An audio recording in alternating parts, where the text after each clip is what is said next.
Hey everybody, first of all, I realize it's 9:30, but it's 9:31 actually, and I have these two bottles here as a demonstrative reason. Today was one of the hottest days in a long time in Oakland. So hot that where I live here in Oakland was just unbearable to be in. And the air conditioner I have is, it's 5,000 BTUs, just doesn't cut it. So I had to leave and come back. I didn't want to do a show in the heat, sweating, and trying to concentrate and all that. It just didn't work for me, okay? So, hence the delay. I remind everybody, however, that I have not taken a break in doing this live stream. I started, there were particular days, here and there maybe I wouldn't do it, but I haven't said, okay, I'm not going to do a whole week because I need the rest or anything like that. So just basically explaining that this show consistently goes on. Something else though, it's a bit agonizing because I'm trying to get my, one moment, I may have to restart just because, hold on a second folks, this was working and now it's not working. I have to make sure that my page is up so I can see your comments better on my laptop. This is my laptop, but for some particular reason my computer has decided it doesn't want to communicate with my phone and use the hotspot. Yeah, so one moment please, don't go anywhere yet. I've been, what, 0 of you? Well, there's nobody watching, so that's cool. Okay, now I'm back. All right, so now I'm back. Now we're back. All right, now we're back. So I'll wait for you all to come in before I get started in earnest, and I'll tweet this out. But yeah, this has been a hot day. Hot day. Just silly hot. And hello, hey, go CSU Rams. Wait. That's a new one, right? Go CSU Rams, Oak Raiders. Hey y'all, that was the man formerly known as Go Warriors, then Go Raiders. Now it's Go CSU Rams. Is that right? Is that some sort of weird homage to UNLV's loss on Saturday? Is that what that's up? Kook Snipe, how are you? Hey, it's great to meet you in person as well. Rick Bryce, you're the man. Hey, Patrick, how are you? Again, great to have everybody here. And yeah, and Kook Snipe, not only that, thank you very much for the ride back home. More than appreciated. It was very nice. And the hospitality was fantastic. Grizz and I are going to do our live stream. We're going to do it live together from a place. We haven't figured out yet where that place is going to be. We were talking about room 389, but that tends to get noisy. And I want to, maybe the Plank? I don't know, Kook Snipe, what do you think? The Plank? Go CSU Rams says Brock Osweiler is with Denver Broncos again. Ah, how about that? 3 years ago, where was Brock Osweiler? 4 years ago, the Broncos. Wow. Kook Snipe says Mob family takes care of each other. Mob family does. Mob is make Oakland better. And I have to say one thing, folks, that Kook Snipe is absolutely right. You all really do. Kook Snipe votes for the Plank. Okay, I'll pass that on to Godfather and Godfather Grizz.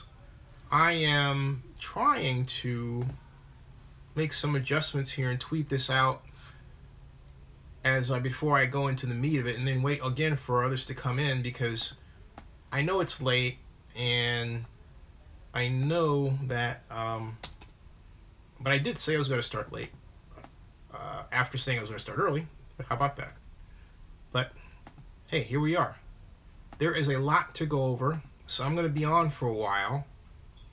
And the first thing I want to get out of the way is this, that I want to get out of the way your comments. First of all, do you guys have any questions or comments or anything you want to get off your chest? I thought I'd start this as a kind of a opening, since people come in, and this is a way of not getting too far ahead of some people that come in while we ramp up, all right? Richard Lucero, how are you? And Pedro says Broncos only paying Brock Osweiler, the $700,000. Richard Lestro says, "What's up, Zenny from the Mile High City? Let's go Raiders." Osweiler sucks, haha. So we have two people representing Colorado on this live stream. Rick Rice says, "Yeah, but Brock collected $15 million from the Browns, $16 million." But it's a great point. Is there anything a person wants to get off their chest right now? Say it. Could be an ask me anything, idea, statement, observation. Bring it out there now before I get into the meat of what I want to talk about, which is the Oakland Raiders roster as it looks right now. The cut downs first. Jacob P says, Callan shouldn't have been cut in my mind. Same with Hood. Corvette says, Raiders defense going to be bad. Reggie McKenzie didn't address problems on D. Coog Snipe says, link for investment. I will do that right now, Coog Snipe. Thank you. And yeah, folks, really love to have your investment. Coog Snipe's the only gentleman that regularly invests other than Patrick and Blackman. So, and perhaps it's Scott Thomas. So they need company because they're going to wind up owning my company, which, I mean, you got a long way to go, but it's not a bad thing, right? So there we go. Invest, please. Invest, please. Now, we've got, where are we up to? Okay. We are up to, slowly ramping up here. Let me tweet this out. Share. I'm going to use a type of tweet I haven't used before. Raider Nation. Hashtag Raider Nation. Nation. NFL. Oakland. Like that. Like that combination. Oakland. What I'm doing, folks, for those of you who are watching this, is what I'm doing actually is I'm actually sending out a tweet to promote that we're on the show, and then I'm putting this on LinkedIn as well to pump them on as well. Okay, that's what I'm doing. So you're saying, why shouldn't I have done this before? Well, YouTube Live Mobile doesn't let you do it ahead of time, unlike the standard live stream on YouTube. But I will say this: you get better coverage and better dividends. Okay, now, folks, all right, this is what I want to show you. While you're all coming in, we've got, hey, Barry Lee, how are you? Welcome. JP from the P. This is what I'm really, and Johnny Jenkins is a mystery, says Rick Rice. He's on IR, but nobody said he was injured. You know, the Raiders do that a lot, or have done that a lot this year. You hear it, someone's on the PUP list. Hey, thank you, Christopher Layden. Coog Snipe with the investment. Thank you. Folks, anyone, Coog Snipe just invested $20. If anybody matches that, I will give them double shares. Okay, I'm going to give Coog Snipe double shares, but I'll give them double shares as well if you match that. So you match the 20, instead of getting $20 worth of shares in Zenny 62 Media, you will get 40. Okay, so I'm putting that out there. Please invest. And I am not Monty Hall. This is not Let's Make a Deal. This is Zenny 62 Live.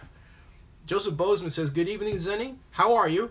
Good evening, folks. Ryan Huckabee says, why no waivers for Raiders? Explain what a waiver is and why we had none. A waiver is simply, just as it sounds, you're putting a person on waivers, on a waiver wire, on a list, and you're quite literally waiving them. It's a term, okay? And wait, we've got now Patrick and Blackman has matched Coog Snipe. So we have, that's awesome. So that's double for both. Right? Awesome. Boy, oh boy. Okay, so who wants to catch up with those two? Coog Snipe at 20. Patrick and Blackman at 20. But both will get $40 worth of shares in Zenny 62 Media. Anyone care to match them? It has to be 20 or over. Okay? Has to be 20 or over. Now, continuing. Richard, how are you? It does sound like an oxen, Richard Hike. Thank you very much for the Uber suggestions, Richard. But let me get back to the whole point. Oh, John Mark says, any Vegas news today?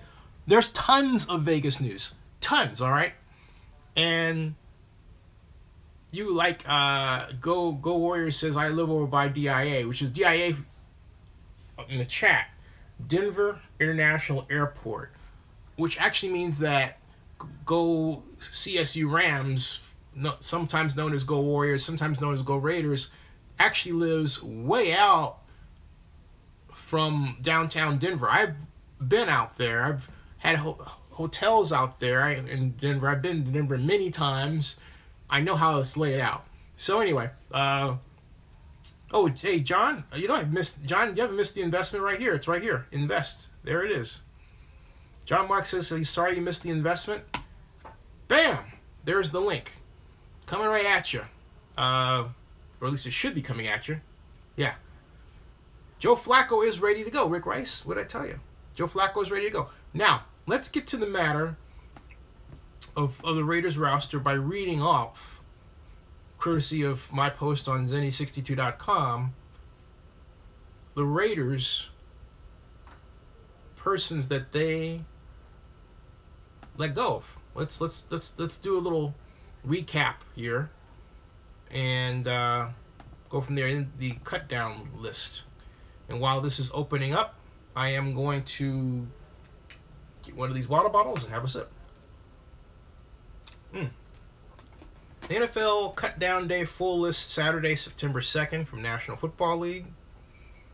And I'm going to go scroll right down because it's in alphabetical order, which means the Raiders are, well, down where the O's would be, right? Down where the O's would be. If you're wondering why my eyes are kind of down, it's not that I'm asleep at all, folks, as someone thought once. No, I am simply looking down at my computer.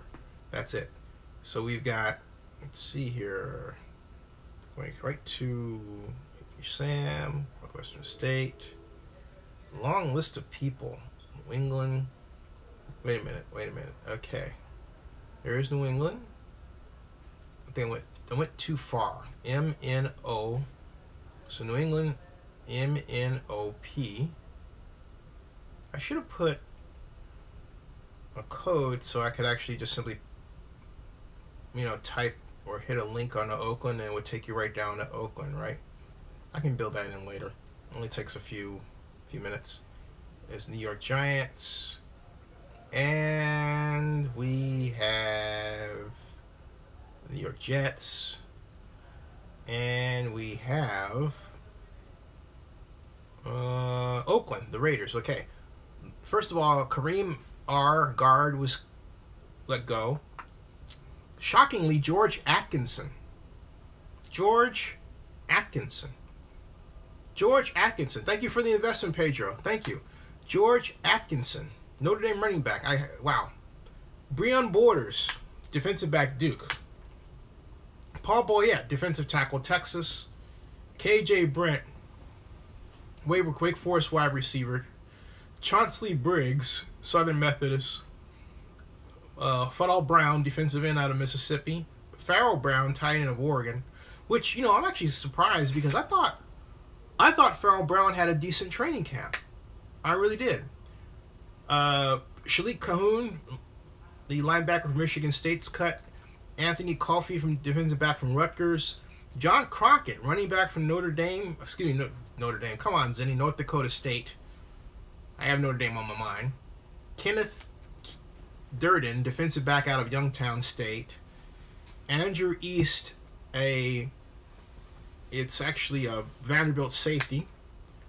We've got kicker Ike Impali, linebacker, Louisiana Tech. Najee Harris, linebacker of Wagner. Keon Hatcher, wide receiver out of Arkansas. Ben Heaney, linebacker out of Kansas. Non-football injury was the reason why he was let go.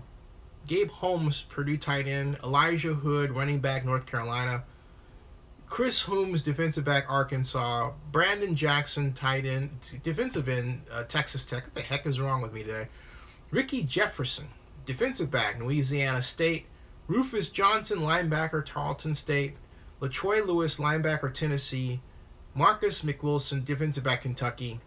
Jaden Mickens, wide receiver, Washington, who's injured. Ryan O'Malley, tight end out of Pennsylvania cut.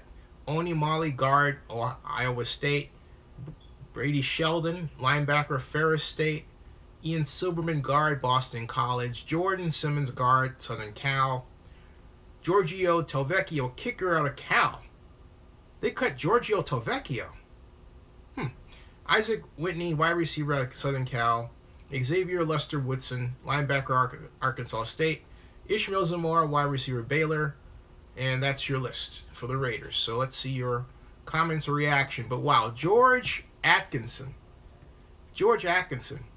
And, oh, John Marks, you're busy with your media company investment deal. Well, hey, we were supposed to talk about that, but we will another time. So, next week, Sunday. Now we've got Tony Romo is calling the Raiders-Titans game. John Marks is predicting a Raiders win over the Titans 24-21. John Marks says, I'm going to try to go to Vegas on September 14th. Aha.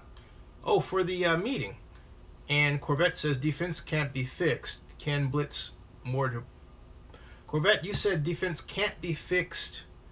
Can blitz more to get pressure. Did you mean defense can be fixed? And thereby, in the process of fixing it, it means we blitz more? Welcome, Hennessy. Hennessy is in the house. And Go CSU Rams says, hey, JP, another Colorado fan. I'm ecstatic or excited. Yay, I'll switch over now from that to Vegas news. What you got for us tonight, Zenny? I'll get there in a second. Melvin Lovejoy says, you think we should pick up the defensive tackle Ruben, former Seahawk? John Mark says, unfortunately, I understand about the investment, John. Crawford says, let's focus on football and not stadium news now. Okay, and okay, and so that's what we're talking about, Crawford. Football. And then Joseph Benjamin says he's a Giants fan. His fantasy draft is tomorrow. He's looking forward to it. And he thought, now Jacob thought Calhoun shouldn't have been cut.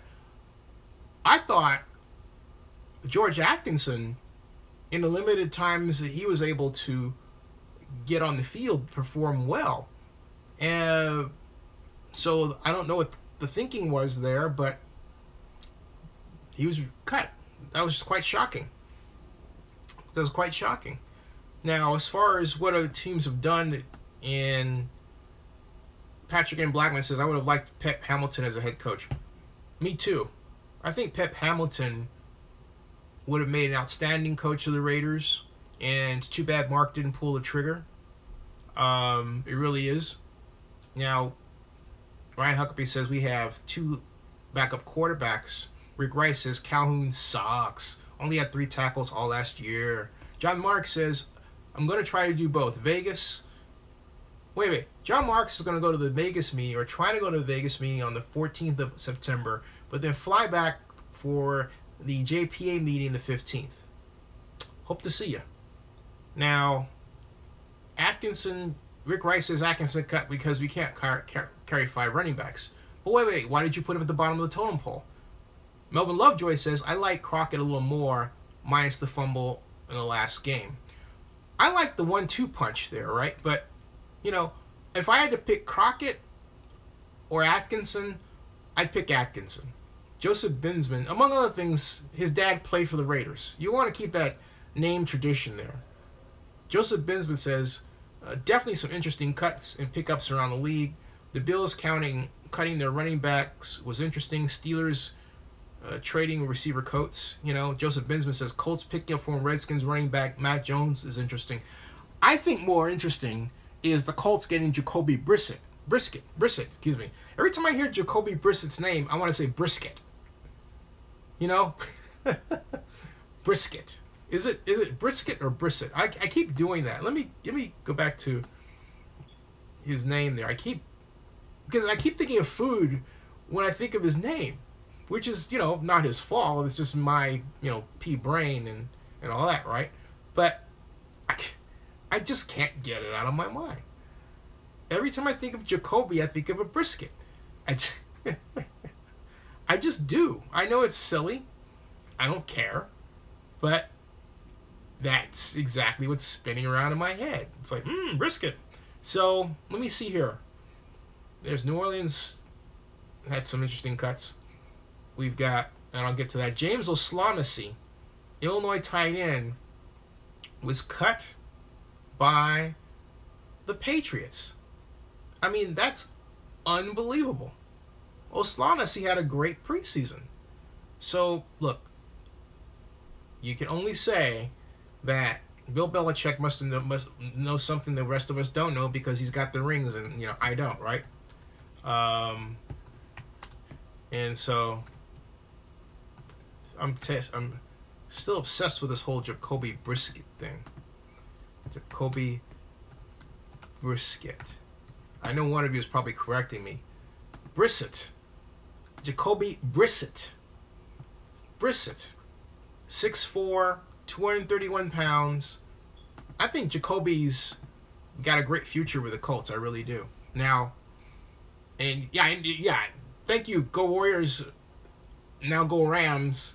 Says it's Brissett. John Mark says, no, don't worry about that, John. John was apologizing to me for something he didn't need to apologize to me for. Raider Nation says Richard is a starting running back. Joseph Binsman says, in that move, Zany, the Colts get Brissett. The Patriots got Philip Dorsett. That was a sneaky move. Yeah, but you know what? The Colts got the better end of that deal because Jacoby is a star to watch. Remember, he came in last year when Tom Brady was serving out that 4-game suspension. Won a game, lost a game during the regular season. He's got game experience. He led a successful fourth quarter comeback drive that was blinded only by Cal quarterback Davis Webb's better fourth quarter comeback drive to end the preseason for both teams last week. But Jacoby is a proven signal caller and a man that if Jacoby Brissett, I keep wanting to do that to man. If Jacoby Brissett can simply settle down and understand the importance of checking down rather than hitting that big play down over the middle, I think he'll be just fine. Now, I understand he works within the system that he's put in, but I'm thinking of a particular throw on, it was third down and it was 1st and 10 during that fourth quarter drive, which was successful for them. But rather than throw it to the back out of the backfield, it was wide open. He had to push it downfield, and it was incomplete. And that, obviously, by the fact that I'm telling you this, stuck in my head. So, Jonas, how are you? And Rick Rice says, we should pick up Brissett just to get some intel on the Patriots. Yeah, but it's too late. The Colts got him. Raider Nation, is Smith cleared? Don't know, that I'll find out in a second. Rick Rice says, Tywan Jones got cut about a month ago. Yes. And Raider Nation says, we beat the Patriots. We win the Super Bowl. John Marks is worried that the defense may collapse.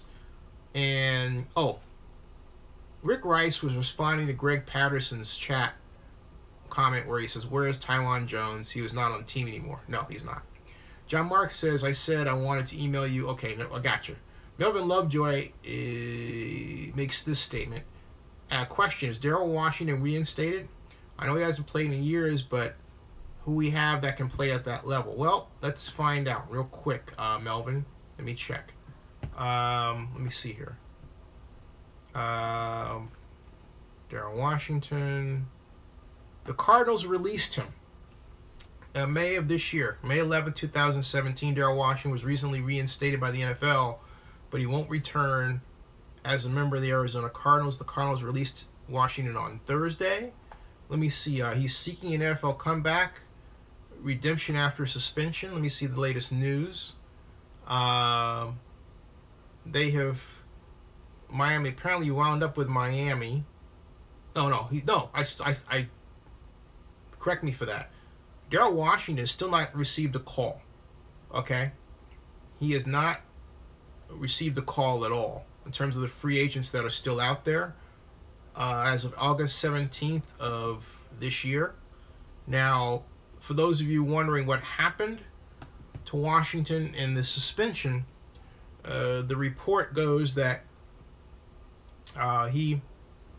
first of all, the Cardinals released him after meeting with team president Michael Bidwell and general manager Steve Kelm and Bruce Arians.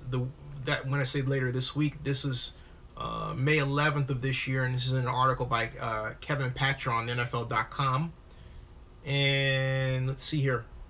He was conditionally reinstated. He was suspended since May of 2014 for violating the league's policies and programs for substance abuse.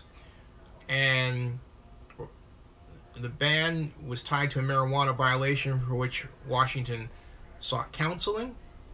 And the Cardinals' decision to part ways with Darrell Washington came a day after Bill Binwell told Adam Shine on SiriusXM's Mad Dog Sports Radio the team needed to process whether the linebacker could be part of their plan. So obviously they decided he couldn't be.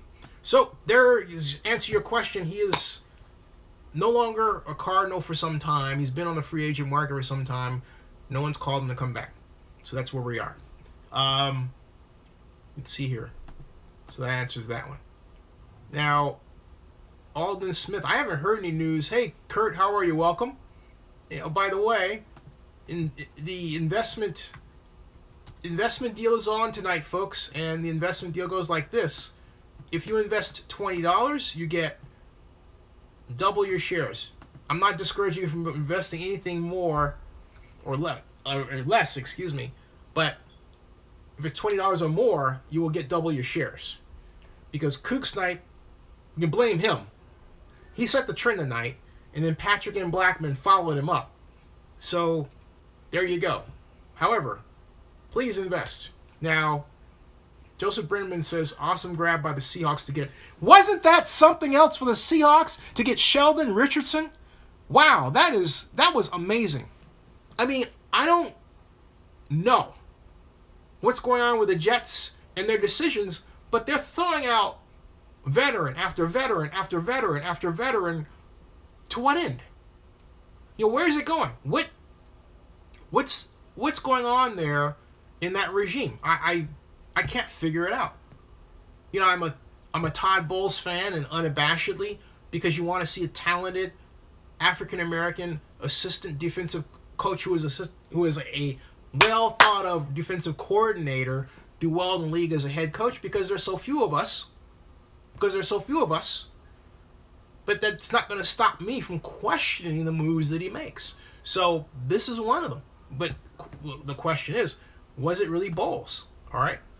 It's kind of like, to me, the situation with Paul D. Podesta and who is the director of strategic planning, all right, and the decision to get rid of Joel Hayden. We talked about that the other night. And I really believe that's a deep Podesta move, right? In other words, we're gonna go young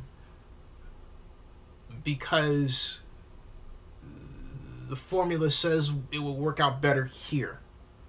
But what formula are you using, right? There's also that locker room formula that has to be taken into account. But I digress. Mike Madigan is the New York Jets general manager who pulled the trigger, and obviously he had Todd Bowles' blessing to do so with respect to getting rid of Richardson. But for what did they? How are they going to replace a Sheldon Richardson? That's the question for me. Now, Joseph Binsman says, I wonder if it was some form of thank you, the Steelers trading their receiver coach to the Browns after they snagged Hayden. That's interesting. I know who to ask. I'll ask. I don't know if I'll get an answer, but I'll send an email to Hugh Jackson. Chances are he will not respond back. Now, it doesn't mean he doesn't respond to any of my emails. He did very recently. But that one, I'll ask him. Pedro Galero says, why don't Raiders give me, these things are going by fast. Why don't the Raiders give Riley another chance? Pedro, it's a good question. I don't know the answer to that. Jacob P says the Raiders probably went for Sheldon Richardson, but Mark Davis said no and blocked it because Sheldon Richardson had the same name as Sheldon Needles. Oh, Jacob, you put that out there for me to read, and I took that bait, hook, line, and sinker. And let's see here. Patrick and Blackman says Oakland should have hustled for Sheldon Richardson. I agree. We should have hustled for Sheldon Richardson like we should have hustled for Joe Hayden. We didn't hustle. And I believe we didn't hustle for reasons of age. The Raiders have a young defense, and it is quite apparent to me they want to stay under that age envelope. And you could say, what is that age envelope? Well, just take the average age of the defense, and there's that envelope, right? So there it is. All right. Invest now. As Jacob wrote, age and money. Age, that's right. Age and money is the big thing. So we have 25 watching now. Okay, let's see if we can up that a little bit more. Time to give it a share on Google. And let's see here. I think I'm going to, before I talk about Vegas, I'm going to post to Vegas people. So what I mean by that is hashtag Vegas. Hey Barry Lee, would you please put out another tweet hashtag Vegas as well, or in your case hashtag Las Vegas, and I'll do hashtag Vegas. Okay. So it is a warm day. It's hot in here too. And I think that's what's affecting me quite a bit. So Kurt Flirt said that Kurt Flirt said, I quote, "No, I believe Hayden was a good choice. Hayden at this point is too injured to be effective." Joseph Binsman said, "Is there an older player than Lynch on the Raiders now?" John Marks, Jim Plunkett for Hall of Fame. And so we've got Patrick and Blackman says good defensive tackles will help Khalil Mack. Well, yeah, the Raiders certainly had that opportunity, but I have to give Raiders credit. I meant to, and I will do a video on this. They got that technique problem for the most part solved. Yes, the Raiders did lose to Seattle, but as I pointed out Thursday night, actually it wasn't Thursday night, but I pointed out, I did point out Thursday night, they did lose to Seattle, but the defense was holding up the game and the Seahawks for the offense to catch up. And as we saw, that didn't really happen.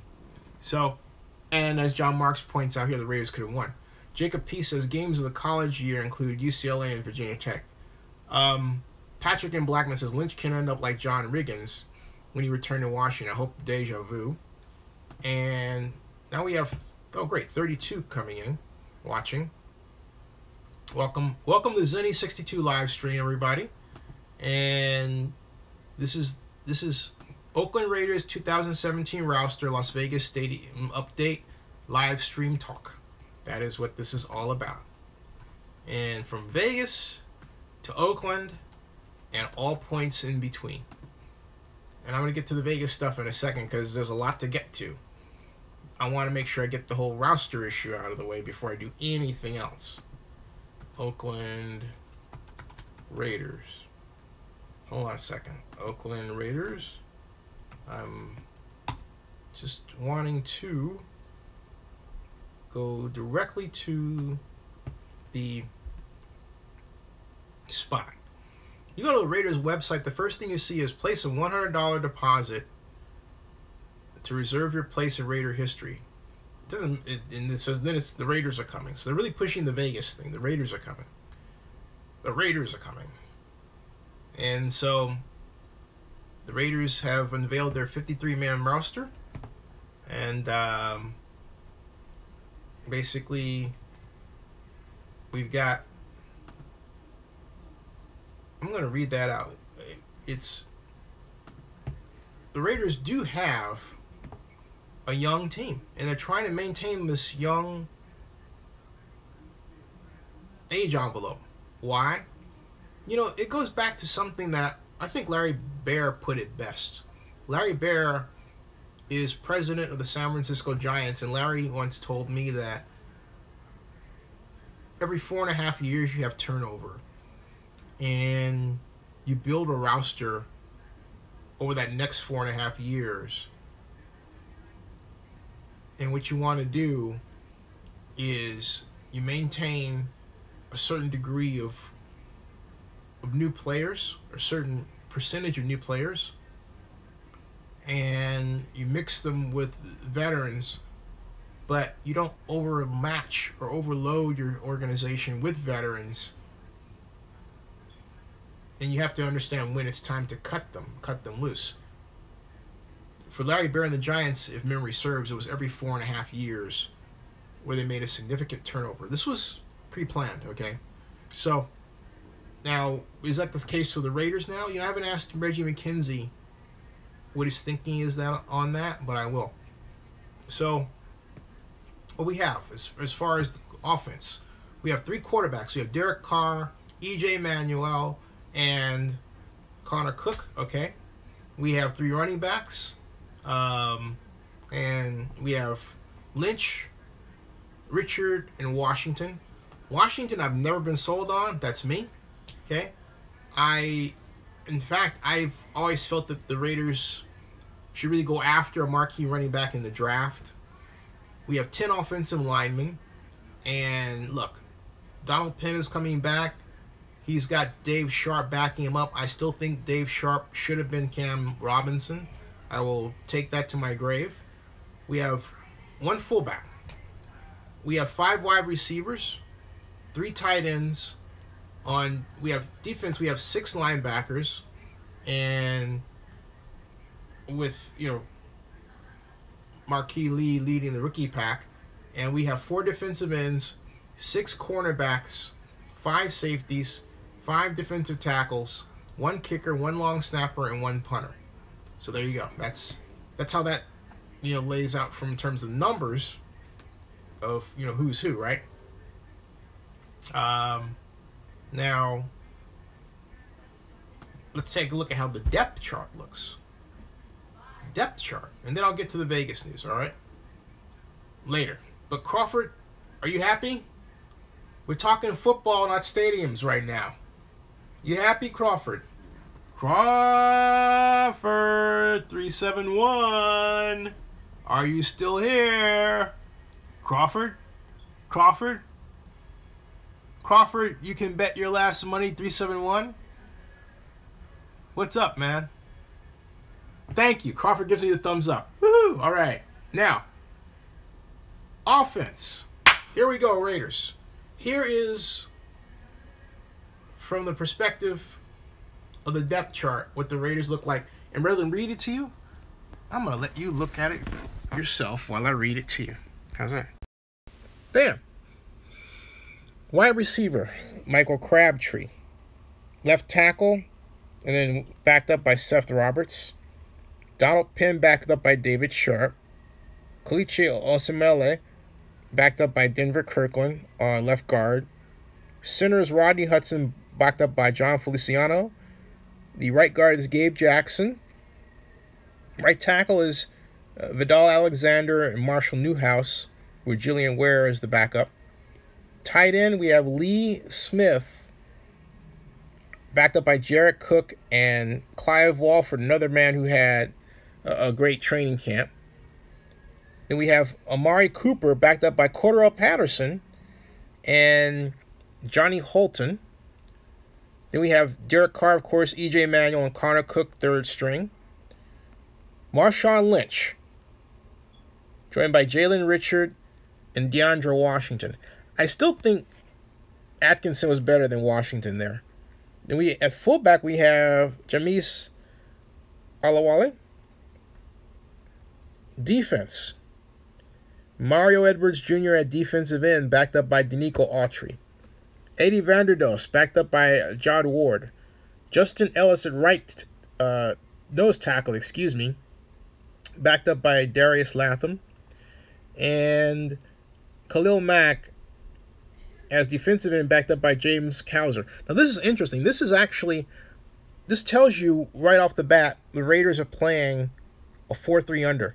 because you have your nose tackle, and defensive end, right? And then your defensive end. You don't have a defensive tackle. It's telling you this guy's on the nose. All right? That's the 4-3 under. That's the Seahawks style defense. Strong linebacker Bruce Irvin. Middle linebacker Marquise Lee starting. Terrell Adams is backing him up. And then weak linebacker Corey James with Nicholas Moreau. Left cornerback David Arneson. Garion Conley is the backup, and Dexter McDonald. Right cornerback Sean Smith / TJ Carey, and then Antonio Hamilton here, okay? Then we have free safety Reggie Nelson, backed up by Keith McGill. And then we have Carl Joseph at strong safety, backed up by Obi Melifonwu, and then Shalom Lusani, all right? So we've got basically this core you hope is going to be the strength of the Raiders. But you really want this front four to get pressure to help them out. Special teams, we have Marquette King at punter, Sebastian Janikowski at kicker. And thank you for the investment, Miss Christensen. Sebastian Janikowski at kicker, Marquette King at halfback, and then John Kondo at left safety, kick returner Cordell Patterson, and then punt returner Jalen Richard, backed up by Jalen Richard for Patterson, and then John Washington for Richard. And you see Washington, Hudson, and TJ Carey. All right. So those are your 2017 Oakland Raiders. All right. Oakland Raiders. All right. Now, what do I think of that roster? You know, with the exception of tight end, it's solid. Tight end, that's subpar. And not only that, I'm looking forward to seeing if this changes during the regular season. But the Raiders really don't know how to innovatively use their tight ends. The tight end is just that, a tight end. In other words, close into the line as opposed to spread out or in the backfield. Or putting him in the backfield and then putting him in motion. You know, really mixing up the tight end, using the tight end more as a U-back, a utility back. The Raiders don't do that. And that's just my personal pet peeve. You would say, why is that important? Because I'll tell you why. In football, on defense, where the defense, or how the defense aligns itself, is dictated by where the tight end is placed.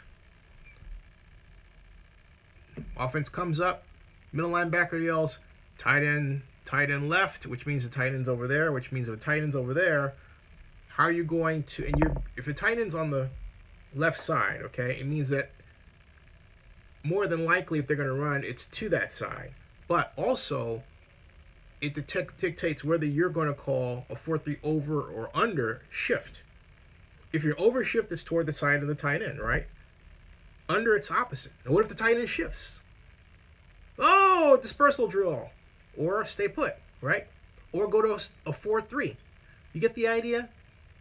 How you use the tight end is very important on offense because it dictates what the defense will do. Now, have fun. It says at least Zindy didn't say Ambrose and say, haha. Joshua Agee says Lee Smith can also do more than just block. But can he run a 4-4-40 on a flat pattern? Okay?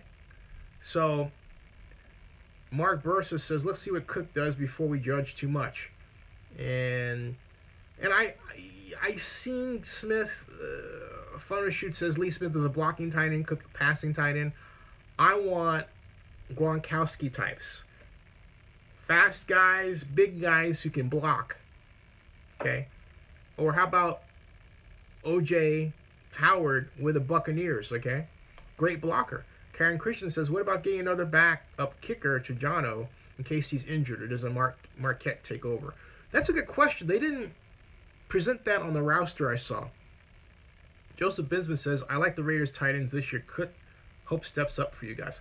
We'll see. I'm not excited. Funisher says Gronkowski types are rare, actually. Well, really? Are they? They can be made. You can actually take a person on defense who play basketball and convert them into tight end. You can make them.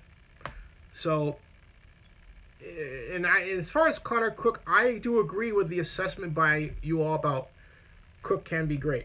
John Mark says you can never take Oakland out of the Raiders. That's correct. And Holder, not halfback. Marcus Allen's number 32. Joshua Agee says we will pick up 2 more linebackers before Sunday. That's his prediction. I'm going back over your comments. And Rick Rice is making a comment about, I didn't see that. Joseph Binsman says, nice pickup getting Cordero. Hope he stretches the field for you guys. Yes. And so Joseph Binsman says, good tight ends. Hope Jared Cook has a good year with you guys. I agree.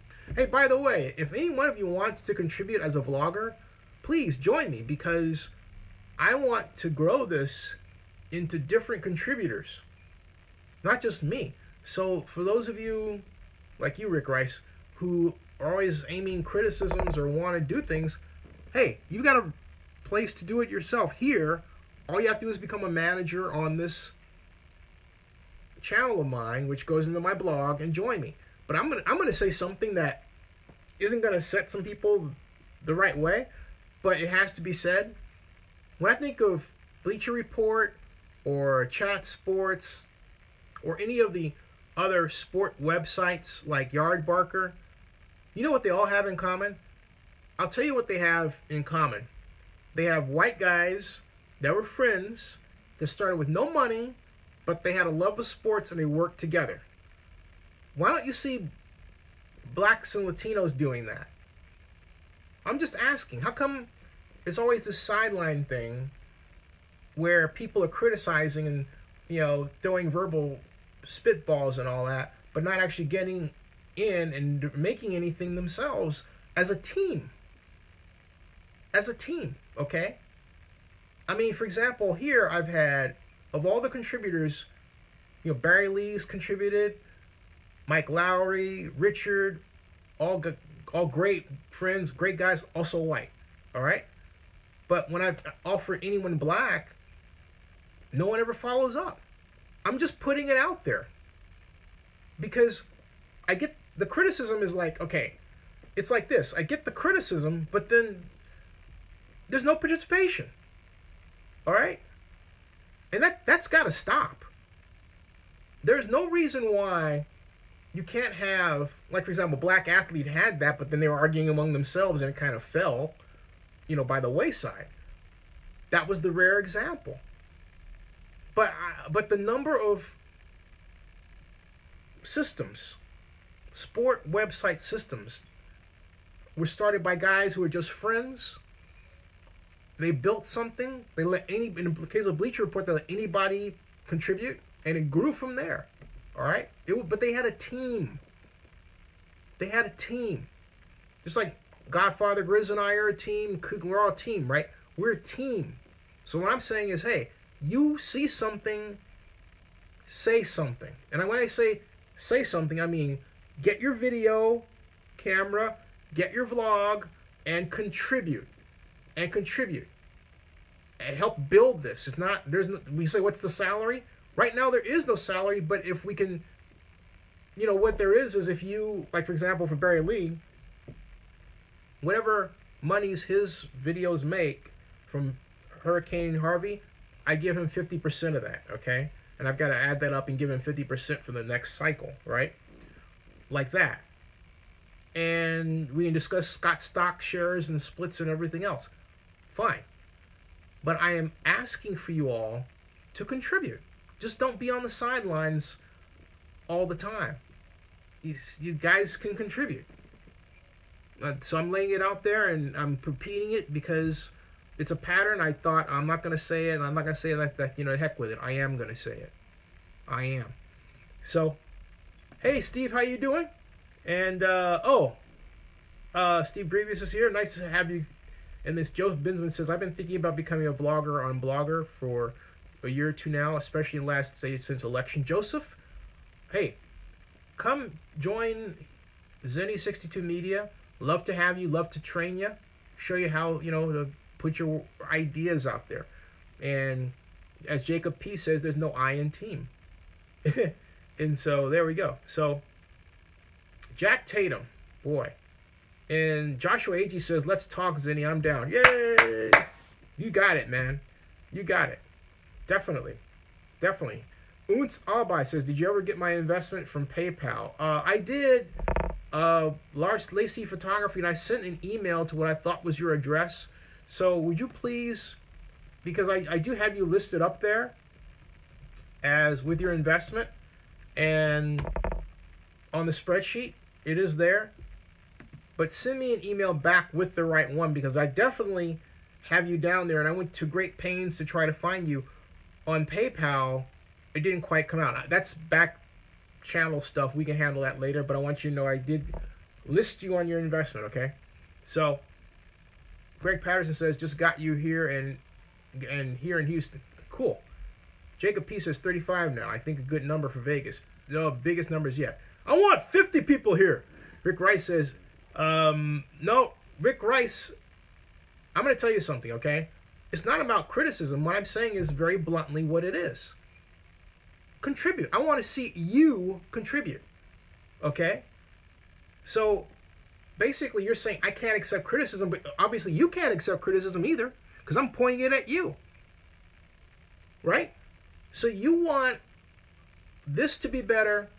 I want you to be part of this. I want to grow this. But I'm very serious. I want more black voices to contribute as vloggers in sports. We don't have a lot of them. And it's not that it can't be done. It's just that we don't do it as a group. So I'm putting your ass on the line, Rick Rice. Contribute. You can't take the criticism either. Okay? Prove me wrong. Contribute. All right. But I digress.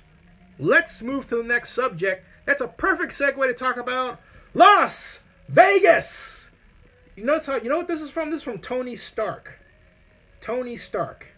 Right? You know, played by, of course, Robert Downey Jr. He does that. Why? I don't know, but he does it. But anyway, okay. And just, yeah, thank you. All right. Oh, Steve Gregus says, what do you think about the linebacker core? I'm concerned about the veteran experience that Riley is back in the mix with a rookie linebacker. I'm not concerned about the experience issue. Again, it's technique. I really want to see to what degree this new, really old, but this new emerging technique, this lean in, all right, impacts that the defensive line has used over the past 2 preseason games. I want to see if the Raiders sustain that great bit of coaching in the regular season, okay? That's what I want to see. That's what I want to see. That's what I want to see, okay? That's what I want to see. So, if they do, then linebacker play will be better. Because I'm telling you, Thursday, the Raiders defense brought it.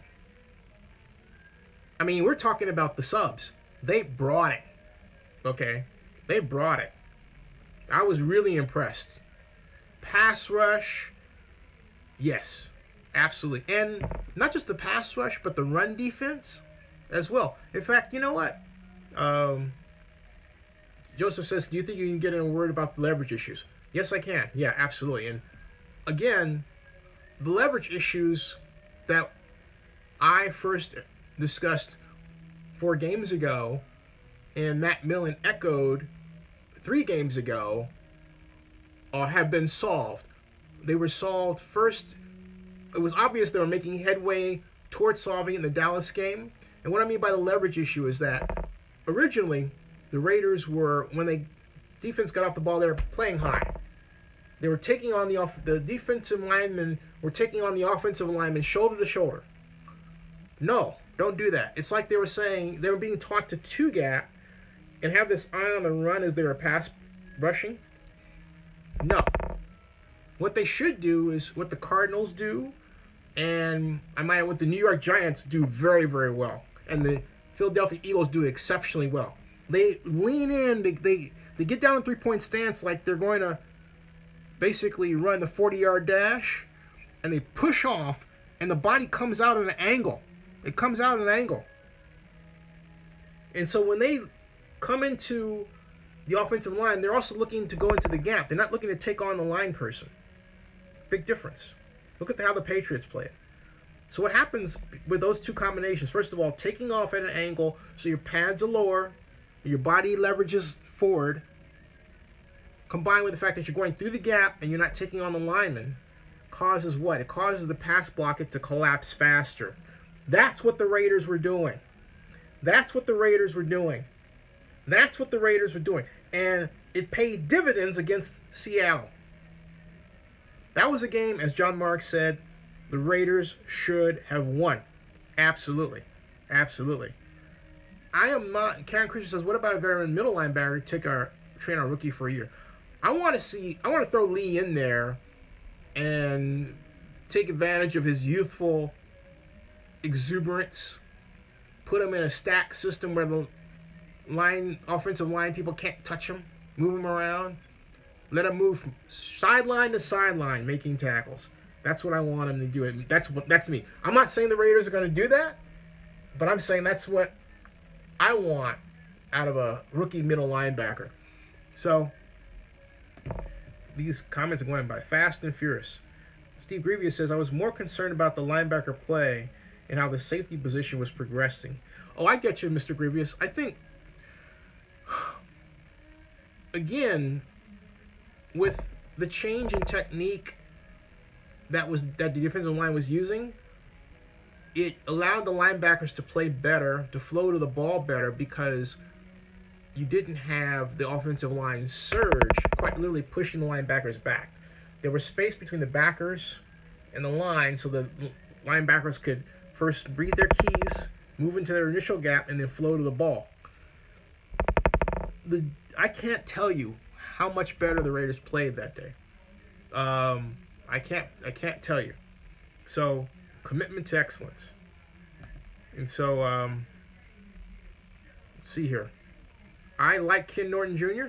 And again, for those of you who keep calling for Kim Norton Jr.'s head, I have to say one thing to you, all right? Ken Norton Jr., and I've said it before, Ken Norton Jr. is being trained by Jack Del Rio. That's right. He is his protege.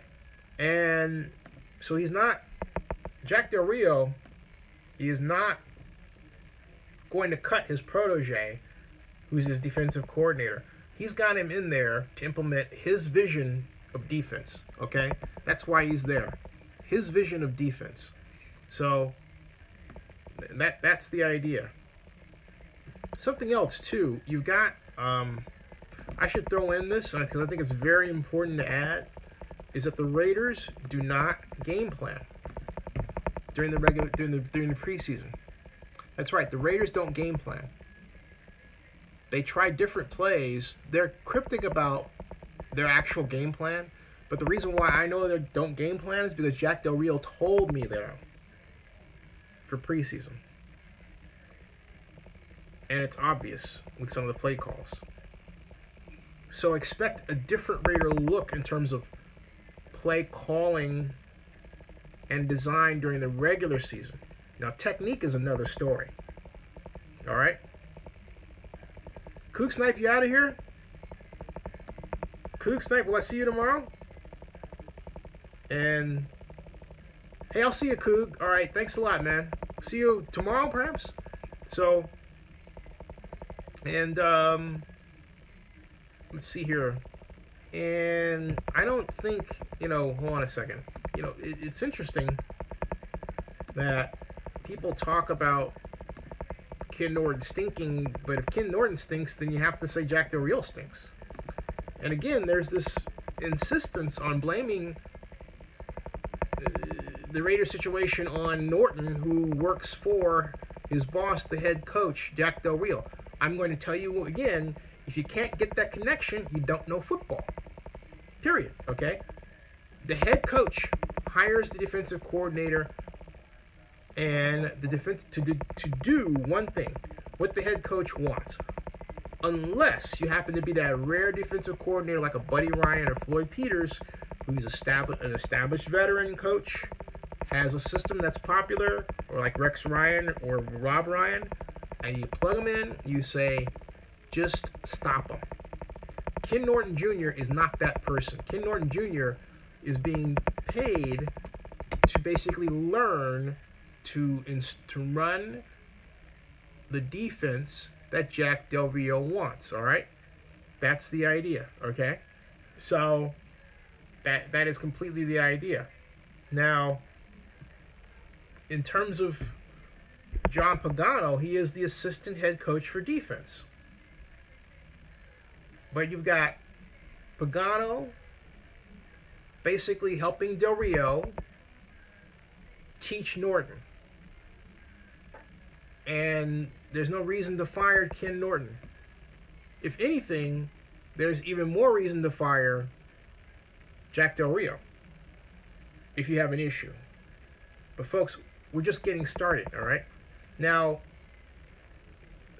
John Pagano apparently had brought some clarity. He says, the opportunity that head coach Jack Del Rio has given me to join the staff and be able to help all facets from the back end to being able to help the linebackers communication between the secondary. And he said, I would say I'm more in the back end right now and really trying to, with Rod Woodson and Brent Weissemeyer, what they call him, Vise, to be able to make sure our communications is at a high level. I'm another set of eyes that gives them a different way to look at things, to be able to hear and keep guys and help guys understand. Mine and Ken Norton Jr.'s communication has been outstanding from a point that we try to talk every day about certain situations, just to be able to give another set of eyes to be able to handle those things. And so there you are. You know, it's not that Pagano is the boss of Norton. He's more, as he put it, an extra set of eyes. That's the idea, an extra set of eyes. And Ken Norton Jr. said, obviously Pagano is a guy that has a lot of experience. We all have a lot of experience. Right now his role is to help us on the back end with our communication and shore up what's going on and make sure we stay on top. And that we are all talking about the same thing every week, about them throwing the deep ball on us. That seems like all we want to talk about. So let's make sure, with his addition and his experience, let's put that fire out. And so basically, John Pagano was brought in to solve the problem of the deep ball and the back end communication. I maintain, however, the best way you solve a deep ball pass defense problem is what? 2 words: pass rush. Which goes back to what? Technique! All right, moving along. Now, and so, what's the philosophy is JDR? Oh, Pedro asks, what philosophy is Jack Del Rio using defensively? It's the Seahawk defense. It's called a 4-3 under that was really developed by Monty Kiffin in Nebraska. And to make a long story short, it went from Monty Kiffin, and then Tony Dungy got a hold of it when he had Monty Kiffin as his defensive coordinator, and then they modified it to create something called the Tampa 2, where the middle linebacker, instead of basically, it works like this. The standard zone defense in a 4-3 is 4 short, okay, 3 deep. The 4 short consists of the linebacker, the weak side linebacker here, the middle linebacker here, the strong linebacker here, and either the cornerback or the safety here rotating up, all right? Generally, the tight end is on this side, okay? Strong safety's over here, right? Then you've got if the strong safety rotates up, you've got the cornerback rotating back, you got the free safety here, right? And then you've got the left cornerback, or right corner, whichever the case may be. Now, in the Tampa 2, this middle linebacker goes back further, all right, this way. And what they do is that the linebacker goes back further, and the safety comes up, and there's actually 5 under rather than 4. But then the middle linebacker becomes the 3rd going up. He doesn't stop here. He keeps going up. You have tandem safeties like that. Linebacker goes here. That's the Tampa 2. Now, the Seattle Seahawk defense goes back to the standard system I told you about. But basically what it is, it's man under, 3 deep. Okay? So it's called a shell. So you've got man for man under, 5 short, 5 playing man under, and then you've got 2 deep playing the shell sometimes, or they'll have 3 deep playing the shell, right? And they'll have like that, and then they'll have 4 playing a sliding zone at the bottom. So it's 4 short, 3 deep, but they play the 3 as a shell. In other words, free safeties here, strong safety here. They keep everything in front of them. A classic shell. Meanwhile, you have the nose tackle, the defensive tackle, and the end, which is sometimes an elephant, and then the defensive end. And the nose tackle basically is angled up. Some would call it an O technique. The defensive tackle on that side is a 3 technique, angling. And then the defensive end. It's called under because the linemen are on the weak side, the side away from the tight end. So that's the concept. That's the basics of the concept that Jack Del Rio has tried to install, first with the Denver Broncos, okay, and now with the Oakland Raiders. So there you go. There's your philosophy. All right. Let's see here. What did I miss? Let's see here. Brady is dead meat. Open season on Brady. And let's see here. We've got Big Eightful says if the Raiders D is any good, they'll go to at least 14-2 this year. If they have the same D as last year, they get a wild card berth at about 10-6 or 11-5. John Aragon says, I like the culture he, talking about Jack Del Rio, has brought, but I think he may have hit a ceiling. What do you think? I think he isn't thinking past his current ceiling, though. I may be wrong. What do you think? When you say ceiling, I hate to ask this if I can't hear you, but if you say, when you say ceiling, what do you mean? Because, what do you mean? I'm going to wait for you to write that one out because, Josh. And Steve Grievous says, remember how Parcells would keep adding Belichick to any team he had, regardless of the existing coaching staff? Ken Norton is good. He's just young as a DC. And Grievous makes a great point.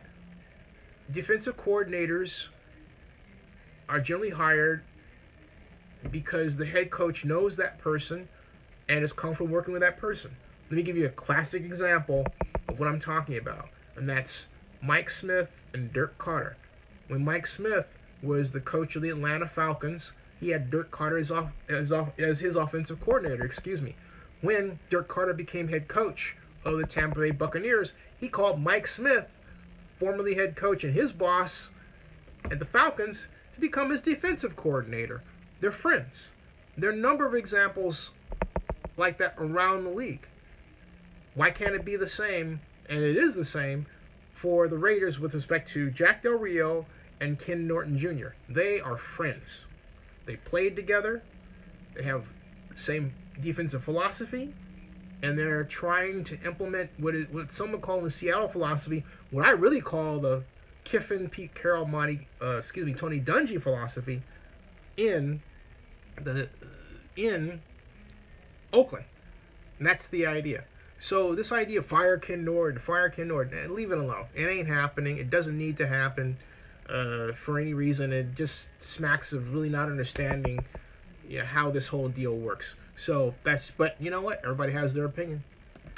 And I love to argue. So here we go. All right. So Rick Rice says, with our defense, we're not winning more than 9 games. Our schedule is brutal. Brutal! And our car can only take us so far. Rick Rice, did you write that to deliberately rhyme? Our car can take us so far. Are you working on a t-shirt? I'm just wondering. Anyway, okay. Now we've got Unce Albie says Tampa 2 requires a savage middle linebacker a la Derrick Brooks. We don't have that player on the roster, at least that I've seen. We have Marquise Lee as a rookie. Don't count that out yet. He's a rookie, which means what? We haven't seen him do it yet in regular season, all right? Rick Rice says, as an answer to my question, yes, I am a poet. Poet on, my brother. So, Raider Nation says beast mode. Josh Aragon says I replied above. Pete Gallardo says linebacker Calhoun added to practice squad an hour ago. Good catch. Thank you. Good catch. Let's check that out. He was added to the practice squad. Okay. No, I was thinking of something else. Now we can talk about Las Vegas. And I'm going to put out the new tweet because now I'm going to talk about Las Vegas. And I'm going to edit the video because it was in the people and blog section and not sports. So let me take care of that little malady, which will only take a second. Where am I? I'm trying to basically alter the designation. The monetization is good. All right. Public, yes. Live stream, yes. But why will not? It won't. Look, there's public. What I'm trying to do, I'm going to have to do later. Okay, never mind. I'll do it later. View on watch page. Go back here, and I'll go and tweet it out again for the Vegas denizens who are wondering what the heck is going on, and you're not talking about Valley High property. Well, I'm about to do just that. All right. Hashtag Las Vegas. Hashtag Oakland. Oakland. Hashtag NFL. Boom. Boom. Bada book, bada boom. Bada book. Bada book, bada boom, right? Bada, we get the idea. All right. This is what's going on. The owner, John Walter, I'm trying to explain this a very simple way. John Walter has a lease with Clark County. He's had it for a long time to own and operate Valley High Golf Course on that land. The land is owned by the county. The golf course is owned by he. All right. The golf course is somewhat 90 acres. So what's going on now is that Billy Walter has lost. I say John Walter, I meant Billy Walter. Billy Walter has lost. He lost a court. He lost in court, and he's being sent off to jail. And the reason I'm going to make sure. I just want to make sure I've got golf. I want to make sure that I've got this completely down because I don't want to give you the wrong information at all. Now, basically, as I understand this, Bill Walter he was indicted and he was found to be guilty, and he's going off to jail, but that's not going to impact his ownership of the property at all. The Raiders need to find enough land to establish 14,000 parking spaces. Valley High provides enough land for 13,000. So they would be, the Raiders, about 1,000 parking spaces short. But the lion's share of the problem will be solved. Now, there's a giant snag. To make a complicated story basic, Clark County has not charged rent to Walter to really generate a profit from the land, and they had a deal with Walter where he was supposed to bring the land up to its higher and better use, make more money from it. That never materialized. It turned out that Clark County was charging less rent to him than they should have, or in general. And the federal government came in and said, hey, look, the situation is that you are not charging a high enough level of rent with respect to market value. So they jumped in and said, you owe us, you, Clark County, as the owner of that land that Walter has the lease with, owe us $75 million. And as it reads here in a letter to the county dated August 18th, U.S.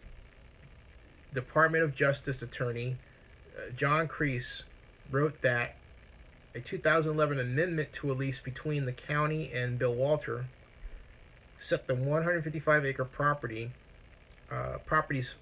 $100,000 annual rent below fair market value, and thereby violating the Southern Nevada Public Land Management Act. So that's the whole issue here.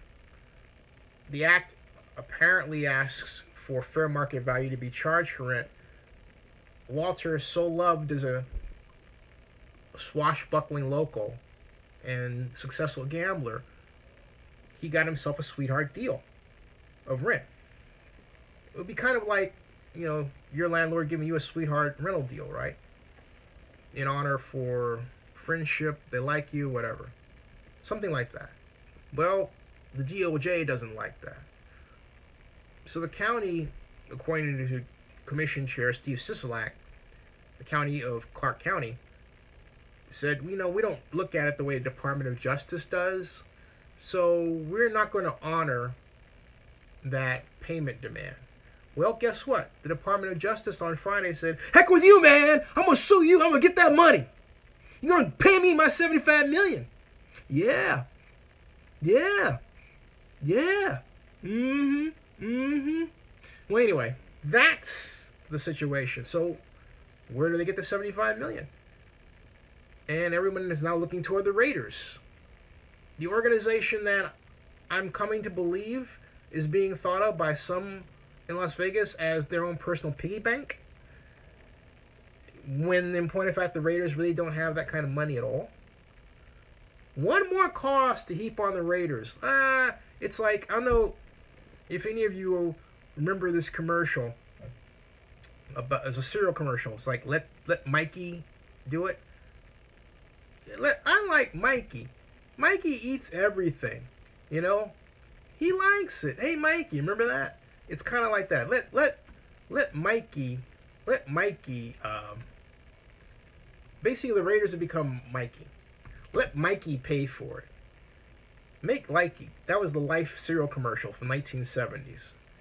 Mikey likes it. Hey, Mikey. Yes, I did say the 1970s.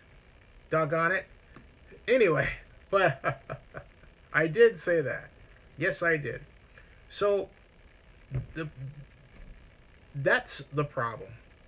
And that's the problem. Now, the money that would have to be paid for the land is going to be greater than $75 million if it comes to that. If it comes to that. So, we have Jacob P. says there's land next to the Trump International Hotel. Jacob, look at that carefully, because we had Octavio on here. He mistook the reservoir for free land, open land for a stadium, not available. So make sure you look at that, all right? Yeah. You all remember that. I'm glad. Michael Madrano says, but Walter's going to prison. Yeah, but that doesn't mean he can't do a deal from prison. It's still his property. And as anyone, particularly Sisolak, has reminded everybody, hey, look, you still have to deal with Billy Walter. You know what I like about Las Vegas is this kind of loyalty to these homespun relationships. They go back to a simpler time. You know, maybe some of them had mob ties or whatever, but the whole point is you could do a lot of business without a contract. It was a handshake. That was a good thing, but because it was face to face, things you wouldn't do online. To which I say, as a momentary aside, but I digress. Always get it in writing. Now, Rick Rice says, I thought Silverman did a great job. Oh, you're talking about football here, okay? Now, John Mark says, there you go. Agree, Raider Nation. Steve Breezius says he never liked losing players. I never like losing players we see with our mindset, physical structure, and execution. Losing Ian Silverman will hurt at the point. I wanted a young center developing behind Hudson. And now Rick Rice says, move the Raiders to Chowchilla. Rick Rice says he and Karen know what's up. Wait, what? Rick Rice says, we're depending on a 5th-round rookie to call the plays on defense this year. We're dead meat. I disagree. I really do. I disagree. I think, look, the coaches have confidence in Marquise Lee. Why not honor that? You know? I mean, why not honor that? I don't think there's a problem there at all. Now, back to the stadium talk, okay? Now, for me, where are we now with this whole deal, okay? Where are we now is that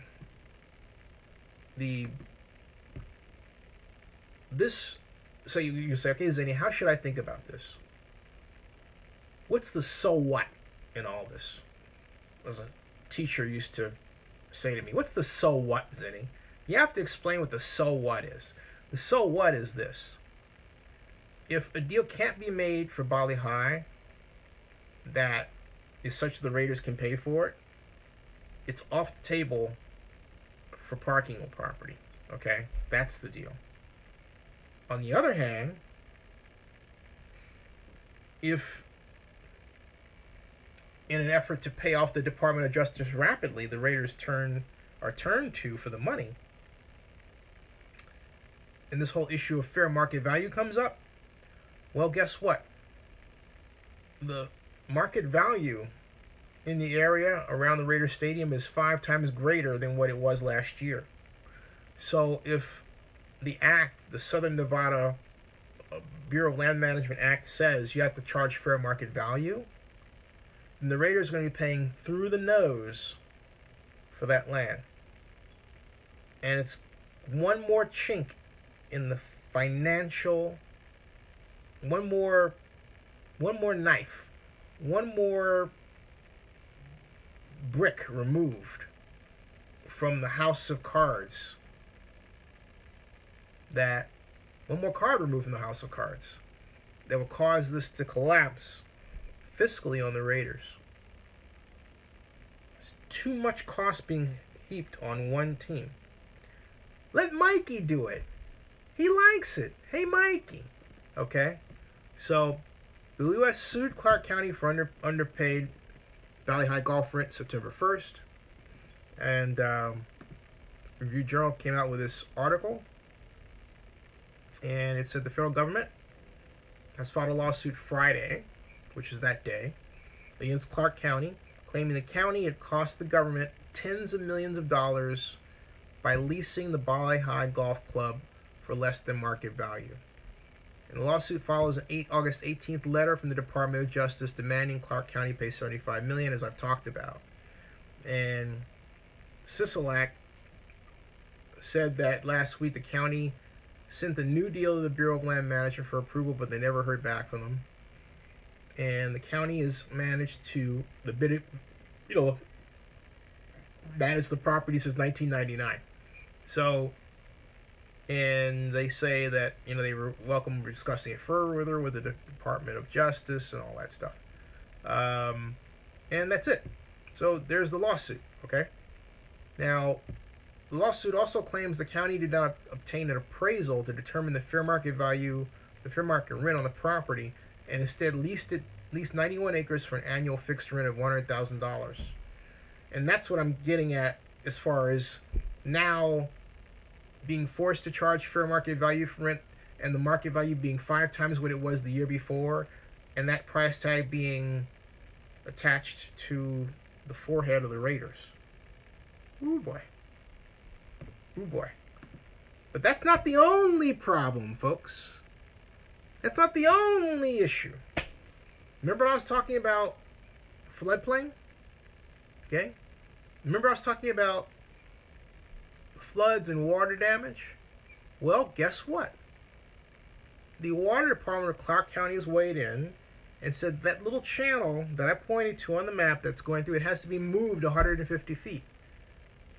And you got to get the Army Corps of Engineers to do that. Guess what? The Army Corps of Engineers right now doesn't have enough money to do that because they're about to reach the close of their fiscal year, which is the end of October. All right, and they're not. All that's gonna push everything back. Although Sisolak says, "Oh no, that's not the case at all." Yeah, right. I said several live streams ago that water, in terms of water runoff and control of runoff, and what the Clark County Water Division asked the Raiders as developer to do, would come to be a very big issue determining the future of this project. Here I am, and here we are. Okay. Now, I don't think Sisolak is a joke at all. Sisolak's running for governor. Sisolak has raised more money over the past 3 years than any other local Clark County elected official. Steve Sisolak is a fundraising machine. He is a powerful old-style Democrat that believes in jobs and relationships and fairness. Now, having said that, Steve has to answer for a problem that will emerge tomorrow, September 4th, when we have, that's right, the rally by African American contractors in Las Vegas complaining that they're being left out of the jobs consideration for the Oakland Raiders Las Vegas Stadium, an event led by none other than the gentleman I interviewed week before that, Stanley Washington. That's right, Stanley Washington.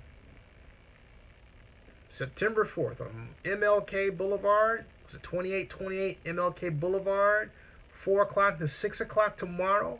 If you're in Las Vegas, go down and have some barbecue with Stanley Washington and talk about jobs for blacks and Latinos and people of color and women at the stadium. Assuming, of course, it gets that far from the Raiders' perspective. It's another problem. And I say that because Stanley Washington said to me, and you can hear this, listen carefully, but he said it, Sisolak is going to have to explain a lot to them. Basically why he, Sisolak, according to Stanley Washington, sold out the black community for the white community. That's the way he presented it. Now, that kind of zero-sum relationship, somebody wins, somebody loses, is tearfully shameful. Las Vegas and Clark County ought to be spanked for having this kind of racist relationship in the 21st century. I look at that and I realize that 25 years ago when the Raiders came back to Oakland, we didn't have problems like that. We had our act together. These guys don't. Horrible stuff. Horrible stuff. And I shudder to think of the rest of the horrible news I'm going to find out as I dig into this, because I'm thinking about doing a deeper expose into how black contractors are treated in Las Vegas. Because people need to know. People need to know. You know, a friend of mine who's a client once said that it must be hard as a black person to have this consistent cloud of suspicion around you. Well, yeah. The idea that, because you're black, you're not going to do it well, or even among black folks. Okay? It's bad stuff. Now, a lot of that's creeping into this thing. And the simple fact that Stanley Washington is having this party tomorrow means that it's a problem. Now, so Jacob P says the property I looked at is looking to be developed into a hotel, but I don't think it's currently at the moment. Yeah, but Jacob, somebody owns that, and they're gonna ask for a pretty penny for that land to implement your idea. Now, hey, John Mark said something I'm not gonna repeat. Sorry. Let's see here. Steve Greavy says, exactly, I can remember the name Mr. Stanley Washington. The original deal with Sheldon is dead based on Raiders' new deal. That's right. That's right. John Mark says, Stanley Washington better watch out for throwing dagger.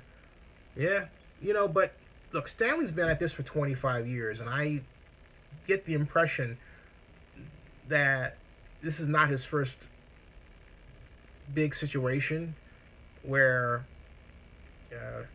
he's been threatened in some kind of way. He strikes me as a person who is very single-minded in what he wants to achieve for his community, and has developed a neat coalition of people to help get that done. So we've got comment here. Joseph Aragon says, I got my bags checked every time leave Walmart, but they don't check everyone else's. Yeah, see?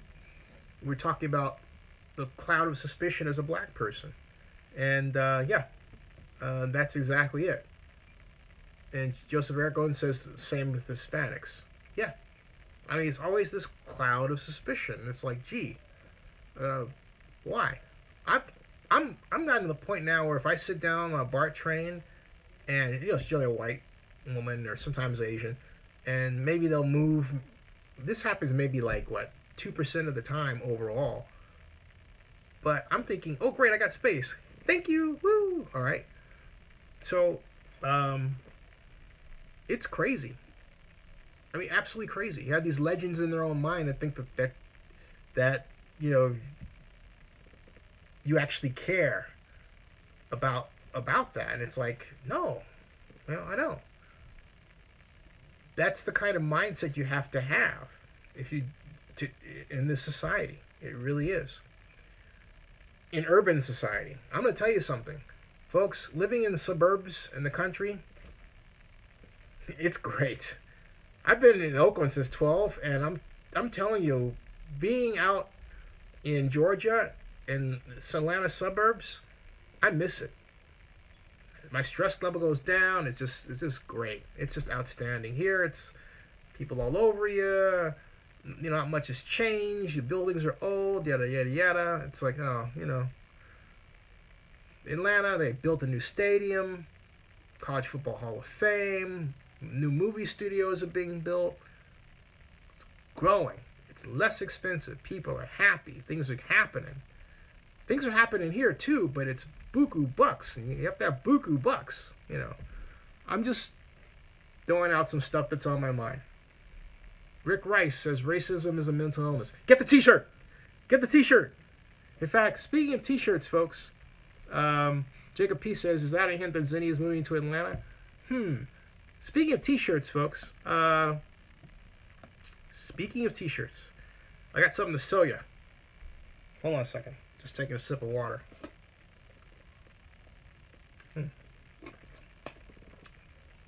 I'm very proud of this, and I think, heck, what am I saying? I know you're gonna like this latest t-shirt I just created today. I'm really proud of it, and I'm saying it like that because I am. First of all, I got a line of 4 products now first, okay? That's right. First of all, as Rick Rice alluded to, racism is a mental illness. The classic Zenny 62 logo shirt. The new cup. That's right. And then drumroll please, the newest product. Pro football's not a gamble in Oakland. That's the newest shirt. Pro football's not a gamble in Oakland. And it says Zenny 62 on YouTube. You can buy this shirt right now. until September 25th. It's actually, total cost is $21 here. I should have listed the price. Plus, there's a $3 shipping fee, I believe, for the first one. Yeah, there it is. $21.99 plus a $3 shipping fee. Okay. And so there it is. Pro football is not a gamble in Oakland. Pro football is not a gamble in Oakland. So I'll copy this. If you guys want to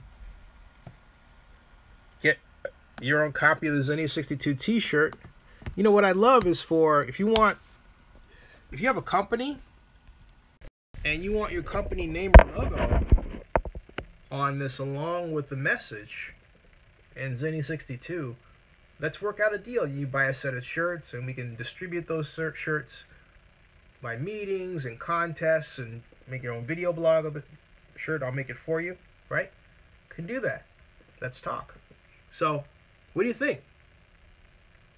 What do you think? Brian says, wow, go football. Umar Alde says, hey, Jacob Piro and Michael Madrano, the Zenny haters on Facebook. Okay, that's fine. I have no idea. I don't know that they hate me. How can you hate somebody you don't know? I haven't done anything to them. Jacob P says, oh no, I'm not pro Vegas at all. I'm hoping and praying for Oakland. Zenny knows this. I have been watching him for almost a year now. Oh yeah, Jacob P is cool. Who said that Jacob P wasn't? No. Don't pick on people like that, okay? Because then I'll have to block you. You think you're doing me a favor, but you're not. Just talk about the Raiders. Talk about pro football. Talk about the Raiders and the Titans. What's going on, okay? Oh, Rick Rice, I was born 1962. Yeah. You just figuring that out? I've talked about that before. Where were you? You turned away? You weren't listening when I was talking about it? I am Zenny 62. I was born August 4th, 1962. The same day, 1 year after President Barack Obama, which means I'm perennially 1 year behind greatness. I never lie about my age. I am proud to be 55. That's right. So, there. That's the significance. Now, we've got John Mark says pro football is a joke in Vegas. Hey, you want to tell your friends how you feel? Get the shirt. Right here. Or, if you don't want to get the shirt, you can always invest. Invest. Ta-da. Please. Right? Always invest. John says, stay positive, negative thoughts get you. You know, you're absolutely right. And I really have to work on staying positive because this has been a hard year. It's been a hard year financially and emotionally with my mom, you know, getting older. And then me, like, having to I'm really believing I have to uproot. So, you know, this week I'm going to get rid of a lot of stuff. I have stuff that's accumulated. I should have gotten rid of a long time ago. And it's a good thing. But I really have to think about my mom first. I thought about, again, running for mayor, still thinking, but if I can get this, you know, even if I get to a point where I'm financially where I was last year, I still have to consider my mom's needs front and center. That's where I'm at, okay? So this is a critical moment in my life, and that's what I'm thinking about. And that's really going through my head a lot. It really is. So John Mark says, are you leaving Oakland? I'm thinking about it, you know, but we'll see this week. It would be for Mom. But I'll be blunt. I've helped a lot of people in Oakland, and they've got to have a lot of one-sided relationships. And I feel that the good thing that's come out of this is my relationship with Forever Oakland, but that's new. But I don't have the clients I do to carry living here and then helping my mother. Last year and for the last 10 years plus, I did. This year, it's different. Now, if someone comes along who has a client that needs the full spectrum of web presence, from blog construction to social media platform construction to advertising on these live streams, basically a media company that both pitches that organization's message, right? But then provides a place where that same company can put its ads out. You're talking about Compton and Long Beach together? That's Zenny 62 Media. You got that. But I digress. Okay? So that's where I'm at. My mom, I'm the only child, and there's my mom. And even though she'll say, oh, get on with your life and all that, that's my responsibility. That's how I keep score. That is how I keep score. Okay. So, there it is. So there it is. John Mark says, your heart's in a great place. Thank you. And let's see here. Rick Rice says, let us make a little something under the table. Rick Rice says, if you become mayor, Zenny, would you put all your investors in office? But Rick, you're not listening to me. What I say about my mom and obligation and all that stuff, all right? It's kind of like you're not getting it.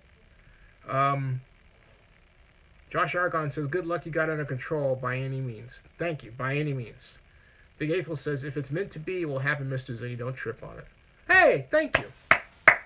Thank you. Jacob P says, Zenny needs to put on that mugger t-shirt, but I digress. I do. I really do. So that's what I'm thinking about, and that it really is. And, being mayor of Oakland is a tough job that I can do very, very well. I was about to say it's a tough job, and I was going to stop myself, but then, I'm sorry. If I were able to be mayor of Oakland, I would be the best mayor Oakland ever had. But it's just not lining up for that for me, for this personal reason I've explained. That takes time and commitment by others. It's not just me.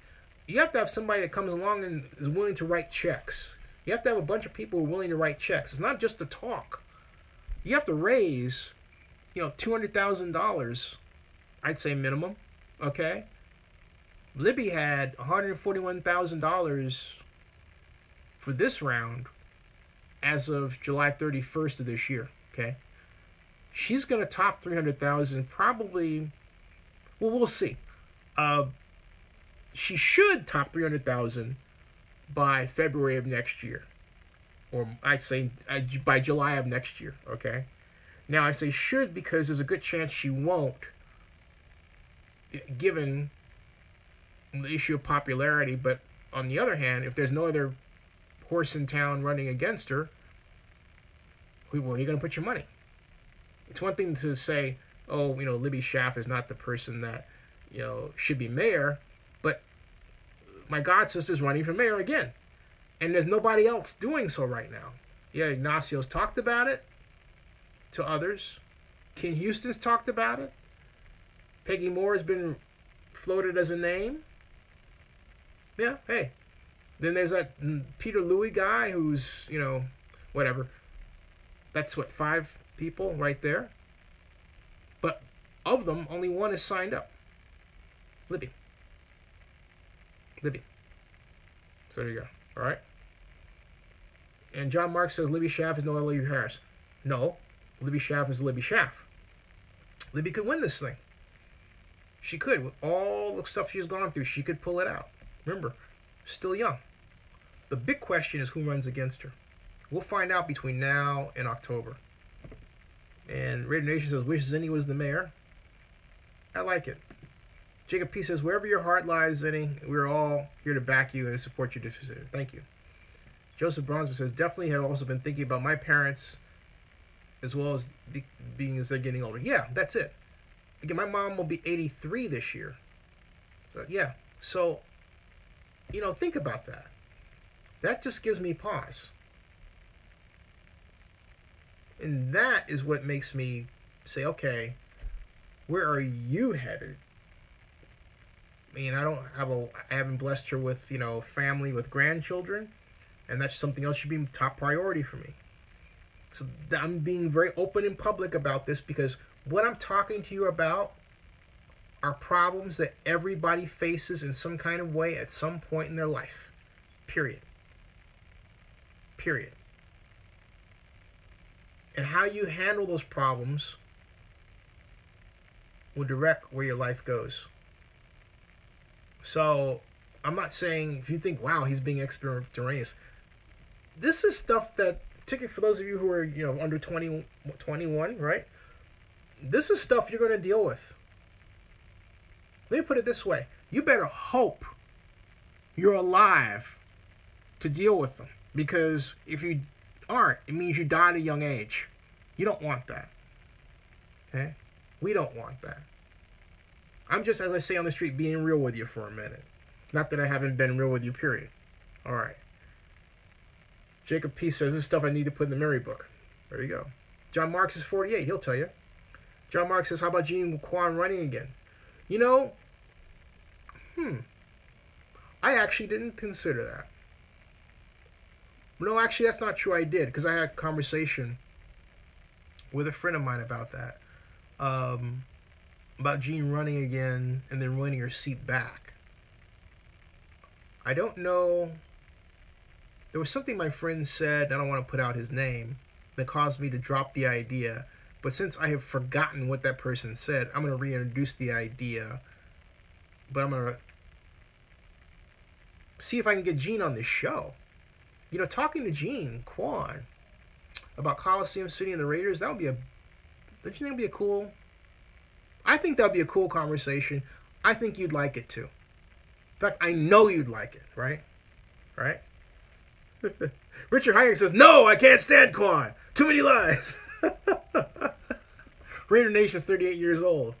But Richard, you're telling me you don't think that would be a great interview? I mean, come on. Seriously? I think it would be fantastic. Don't withhold your investment, Rich.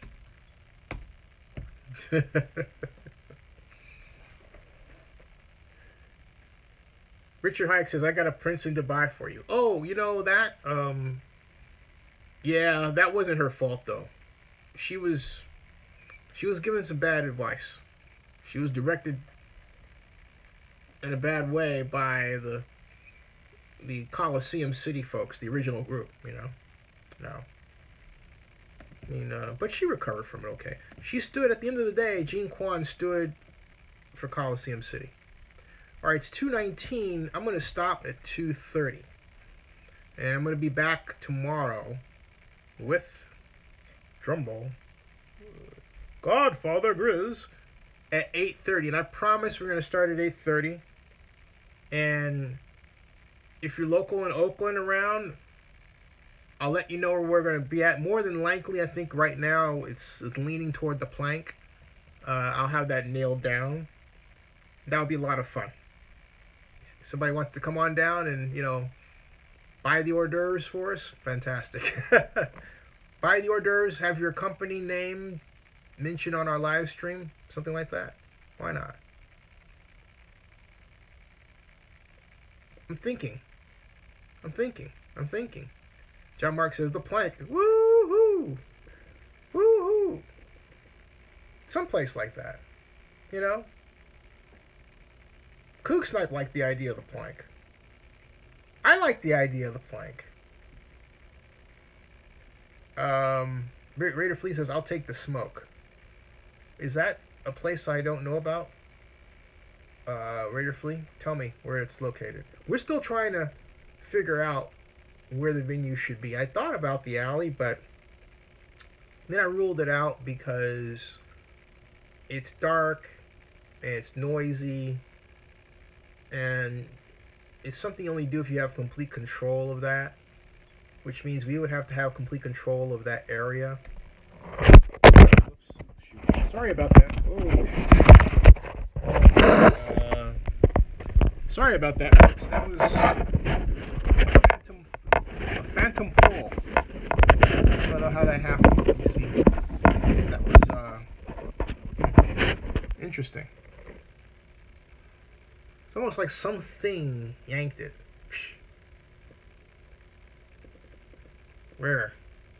Maybe a thermal. I don't know. Sorry about that. You guys okay? John Mark says, Zinni, would Gene Kwan make a difference that you won the election in Oakland? Yes. And Richard asked me, have I thought about a podcast? Well, Richard, this is a podcast. So, I mean, it really is. This is, and I say it this way because, and I'll come back to your question, John Marks, but I got to get this off my chest because there's this podcast craziness. Video converts better and goes farther than podcast. Okay? Much farther. And not only that, why do I need to do a podcast if you're already listening to me? You're only just so I can get my audio. You already have my audio here. And it's neat to me to be able to interview somebody, you see their face or hear their voice, okay, on here. But my whole point is, Richard says you can't listen to live stream by doing other stuff. But here's the thing. This is also video on demand, Richard.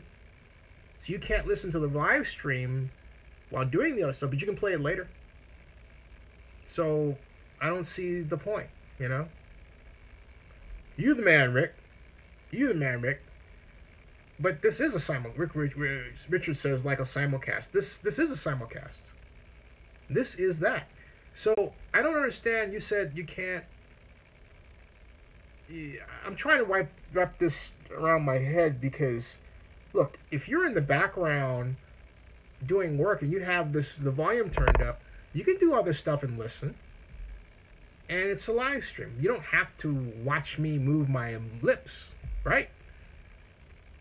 You don't have to do that. You don't have to watch me and another guest move our lips, right? So I don't see what you're getting at. I just don't. I mean, the reasons you're coming up with for preferring a podcast over this are just not even hitting at all. And I've been at this for a long time. And so Richard says, if I'm on my phone, I can't listen or I'm running my Uber app or Maps. But you can't listen to wait a minute, but you can't listen to a podcast either. So what's the point? This is video on demand. It's like that. I mean, I don't get it, okay? As Rick Rice says, he posts the full episode after Richard. You can always go back and play it whenever you want. Yeah. Right. So that's right. So I don't, again, no. Let me end this conversation. No podcast, all right? At all. And not only that, why do I want to do a podcast if I have commercials that run against this and I'm making money? All right? So that's, as Raider Fleet says, Zinni, you're good right here. Yeah, thank you. I mean, and not only that, you too can make money, which gets to Rick Rice's point or question. If you make a video as a manager, then you can see how much money your videos are making. We split that 50-50. I can't do that on a podcast. I was on Blog Talk Radio for years. I'm one of the first people to start using Blog Talk Radio when it came out. You know, the blog, what's the English lady? I don't know. Blog Talk Radio. Zorro. And then, you know, do all the music we had and all that set up. That was fun. Okay? But I can do that right here. I can have different call-ins. I can have Skype with people calling in. In fact, I might do that. You know, I might do that. In fact, I will do that. I will have Skype as call-in. I'll have a number. You can call in. And I'll start with people that are investors and I know. And just go forward from there. Because, you know, very, very, very careful to cut off anybody that acts really weird, okay? Just really, that's the idea. In fact, that's the neat part about knowing them. We have regulars that call in because I don't have a screening system or 7-second delay, right? Well, actually, it's not true. I've got a 3-second delay. Nah, no, I don't. It's not a delay in the sense where I can cut it off. The delay is not there. I have to investigate how to do that, because what I want to be able to have is say, okay, oh, I can simply message them. Hey, you're ready. Are you ready? Boom. And then you go. So that's doable, all right? Jacob P says, Zinni, keep it on YouTube. You got the system down. You can't mess with greatness. Thank you. And John Mark says, the greatness is in our future. Rick Rice says, the sessions, these season Raiders are going to be the greatest show on Turf 2. I agree. I agree with you. I agree with you. And Richard says, I'm just asking, not saying you have to or should do it. More for my convenience than anything else. But, you know, Richard, again, you can treat my videos as a podcast. So, again, I'm not with you there, okay? I'm just not with you at all. And so John Mark says, I'm looking at YouTube for live streaming during my radio station. Yep. And Big April says, this is the best live stream on YouTube. Thank you. And Richard Hike says, YouTube doesn't freely let you run audio. And what do you mean? What do you mean by freely let me run audio? Because I can play. I mean, I can't play copyrighted music here, no. But guess what? You can't do that anywhere. And why would you want to? So when you say freely run audio, what do you mean? I'm curious. Okay? I'm curious. John Mark says, you missed the live stream, do the replay. Yeah, exactly. So you're still not. I feel like David Byrne. Was that song Stop Making Sense, but it's the reverse. Stop Not Making Sense. All right. All in fun, Richard. Did you see what I'm getting at? And Raider Nation says, anything Raiders. John Mark says, unless you buy the copyright license for the mugs, which I'm doing. Raider Fleece says, when are you having the Zinni Burger show? You haven't missed it. I'm still waiting for that to happen. Rick Rice says, he means he can't listen to it while having another app open. Actually, I see that point, okay? But, if you're driving on Uber, if you're driving, you want to have it open like a radio station, and you want to have a podcast open, okay. I don't, I'm on Uber too. I have to test that because I don't know. I honestly don't know that you can do that with any app with Uber. I mean, when that's open, it's open, okay? But I haven't tried it that way to know one way or the other. All right? So, Rick Rice says, got to get YouTube Red. But I don't know that he has to. Again, all these, when they're done, these videos automatically go up as video on demand. There's a whole playlist of live streams going back to, February when I first started this. So, yeah. And so John Mark says, that's what I'm going to do. Frank West. Hey, Frank, you're late, man. It's going to stop at 2:30, but I'll stay on for like 10 more minutes because you just arrived. How you doing, Frank? Rick Rice says, get 2 phones like Kevin Gates. I'm going to try and I'm going to investigate a call-in, though. I really am. I think the call-in would be a lot of fun. Richard Hike says, I'll explain. If I'm watching your video on my phone, live or recorded, and I bump over to another app, the audio video will not continue to play. Okay. I see that. I see that point. All right. Let me investigate that. Okay? Because if you're watching, he says if you're watching the video live or recorded, let me investigate that. And I'll see what I can come up with. Now, Richard Hike says, Red is another paid subscription. You can run multiple apps with Uber, Iron Maps, and even Lyft at the same time. Well, that's the thing, because I've ran this YouTube app in the background, and I've been on the phone. So I've had this live stream go. I would switch over. I used to think I had to shut it off, right? But I'd switch over, answer the phone, and then I'd come back, and it would automatically say you're live again. You know, stuff like that. So I don't know that what you're saying is such that there's no workaround for it. But again, I'll investigate it. Big April says you're watching the preseason game from last Thursday. I had to check that out. And Raider Nation says, who cares of the delay? He's right. He's right. And Frank West, let's see here. Rick Rice says, it's 2:30 where you are. Where are you in the Bahamas? Who's in the Bahamas? Frank, you're in the Bahamas? What? Frank? And Jacob P says, yeah, Zany, do you mean 11:30? Well, I mean 11:30, but 2:30 in the East, because I'm on East Coast time still, all right? John Mark says, watch horror films, keep America strong. Tony Piling says, it's your vision, Zinni, do you? Thank you. Tony said it best. And Tony, thank you for your investment of last week. You want to care to join the rest of us this week? By the way, we've had Kook Snipe, Patrick M. Blackman, Karen Invest. All got the doubles tonight. And that's right. So, in considering Miss Karen and all that she's done in her situation, I'm going to give her a double as well. So, yeah. Knows American Plastics as Raider Nation. There you go. All right. Frank West, tell me a story before I sign off. Where are you? What's happening? What do you give me a prediction for the Raiders a week from today? A big, big day. NFL Sunday, week 1.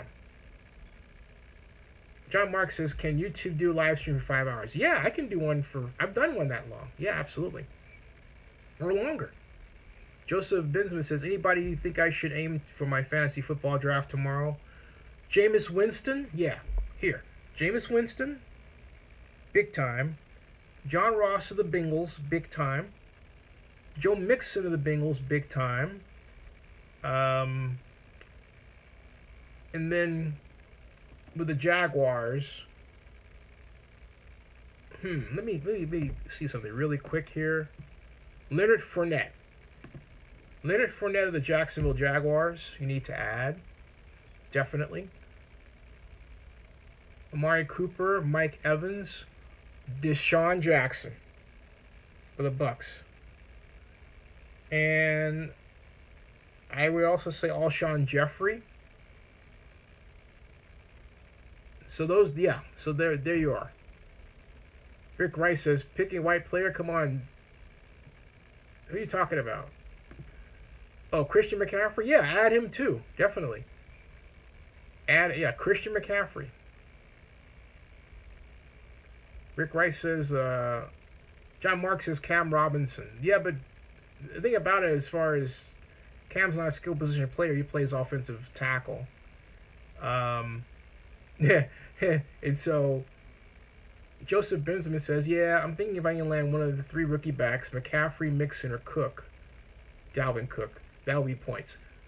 I'm telling you, if you can get McCaffrey, yeah, that's good. Get McCaffrey. McCaffrey may be rookie of the year. All right. Mixon will be better than Cook because Mixon's got something to prove. He's got a chip on his shoulder. The only question is to what degree the Bengals let him, get the chip off his shoulder. Hey, Jacob, good night.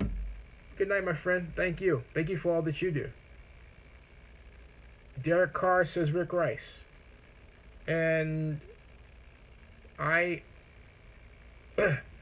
can't pick Derek Carr over Jameis Winston, but of course you didn't ask me to do that. So I'll say Jameis Winston and Derek Carr.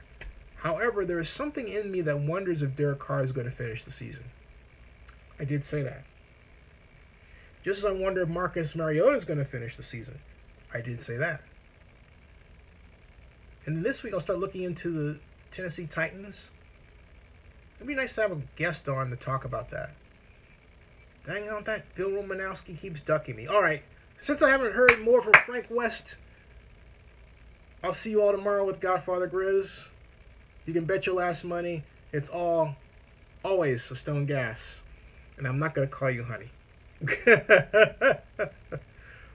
Joseph Bim says, do you think Michael Thomas will be a beast this year? I'll answer that tomorrow. Good night. Good night, all. Until tomorrow. Good night, everybody. Thank you, family. Thank you. Thank you. Oh, and by the way, if you... Hey, don't forget... Hey, look. Pro football is no gamble in Oakland.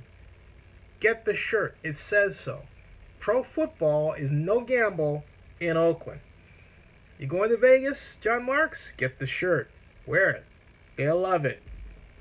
Notice how I bless you. Wear it. They'll love it. Good night, everybody. God bless you all, too. Good night. You the man, Rick Rice. You the man. You the man. You the man. Joseph Bensman, good night. Hey, please do. Let me know how that... Fill me in. Let me know how the draft goes. I should get into one myself.